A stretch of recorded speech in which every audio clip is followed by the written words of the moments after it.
Vous écoutez le podcast 12 France. Bienvenue sur le podcast 12 France. Vous avez peut-être remarqué, l'automne est là. L'automne est là et Halloween va bientôt pointer le bout de son nez. C'est pourquoi j'ai décidé d'enregistrer un épisode un peu spooky, un peu terrifiant sur une des bêtes les plus monstrueuses que la France n'ait jamais portée. J'ai nommé la bête du Gévaudan.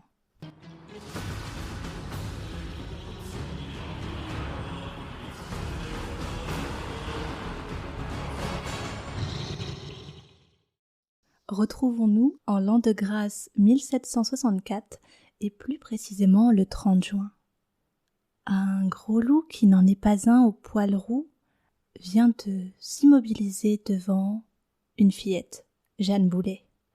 Jeanne Boulet, c'est une jeune fille qui garde les troupeaux de ses parents dans cette petite région qu'on nomme aujourd'hui Lozère, mais qui était avant le Gévaudan.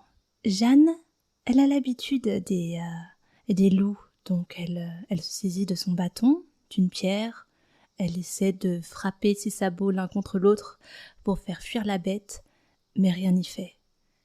Elle s'approche de plus en plus, commençant à terrifier Jeanne. Et Jeanne n'a plus rien à faire que de prier, que de rendre son âme à Dieu parce qu'elle sait que ce sont les dernières secondes qui la séparent de la vie après la mort. Et là, tout s'enchaîne très vite. La bête se jette sur Jeanne, elle la griffe au niveau de la gorge, c'est un véritable carnage, ses boyaux sortent, bref, je vous épargne les détails. Et ça, ce n'est que le début d'une grande aventure, parce que Jeanne, c'est seulement la première victime de la bête du Gévaudan. Les meurtres se multiplient, plus de 80 personnes sont tuées par ce monstre qu'on n'arrive pas à identifier. Est-ce un ours? Est-ce un loup? Peut-être même un tueur en série, on ne le sait pas. C'est assez étrange, parfois la bête laisse les vêtements de sa victime sur le côté, totalement pliés. Vous savez, comme votre mère quand elle a fait votre lessive. Les meurtres se succèdent à une telle vitesse qu'on demande au roi Louis XV de faire quelque chose. Oui, on ne peut pas permettre à toute une région d'être décimée à cause d'une bête sauvage. Le capitaine Duhamel entre en scène. Et là, coup de théâtre, alors que la bête reçoit 3 balles en plein poitrail, elle s'écroule, puis se relève sans que rien n'y paraisse, sans avoir été nullement blessée. L'Église prend alors le contrôle de la situation. C'est votre faute. Vous êtes vautrés dans la luxure. Dieu vous envoie ce châtiment divin. Préparez-vous. Ça ne sert à rien de se repentir, la bête est toujours là. Et elle continue à faire son œuvre. Le capitaine Duhamel se rend très vite compte qu'il a perdu le contrôle de la situation et c'est pour ça qu'il va finir par quitter les lieux. Mais on arrive à distinguer quelques morceaux de bravoure dans cette histoire. Parlons de Marie-Jeanne, la pucelle du Gévaudan, qui arrive à planter sa lame dans le poitrail de la bête, ou encore d'un certain Jacques, qui le 12 janvier réussit à blesser la bête aux yeux afin de protéger ses amis. Ces morceaux de bravoure, on n'y faut rien, la bête continue. On essaie de l'appâter avec des cadavres qu'on empoisonne, on essaie de lui tendre des pièges, mais rien n'y fait. Alors Louis XV, alors qu'il est le sujet de moquerie de toute l'Angleterre, appelle son bras droit, François-Antoine, et François-Antoine va tuer un énorme loup, c'est vrai, mais c'était pas le bon. Et ça, Versailles ne veut rien savoir.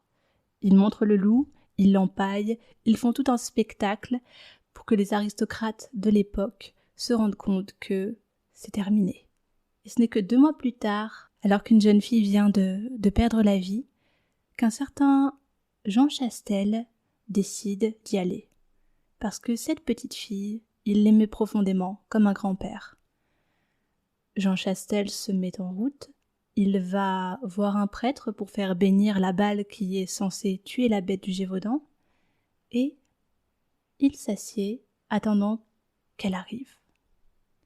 La bête se présente à lui, et étrangement, elle n'a pas peur de lui. comme si elle le reconnaissait, comme s'il y avait une sorte d'amitié entre ces deux êtres. Jean Chastel referme sa Bible, il met la bête en joue, et avec seulement une seule balle, il la tue. C'est ainsi que la baie du Gévaudan arrêta de massacrer la population de la région, mais jusqu'à aujourd'hui, on ignore encore ce que c'était. Ce n'était pas un loup, ce n'était pas un chien, on ne sait pas si c'est aussi un animal hybride qui était contrôlé par un être humain, tout cela est totalement flou et on ne le saura sûrement jamais. J'espère que vous avez aimé cette histoire et que cela vous donnera envie de lire des articles ou de voir des films. Il y en a 2, tournés en 2001, sur la baie du Gévaudan. Je vous dis à la semaine prochaine pour une histoire encore plus terrifiante.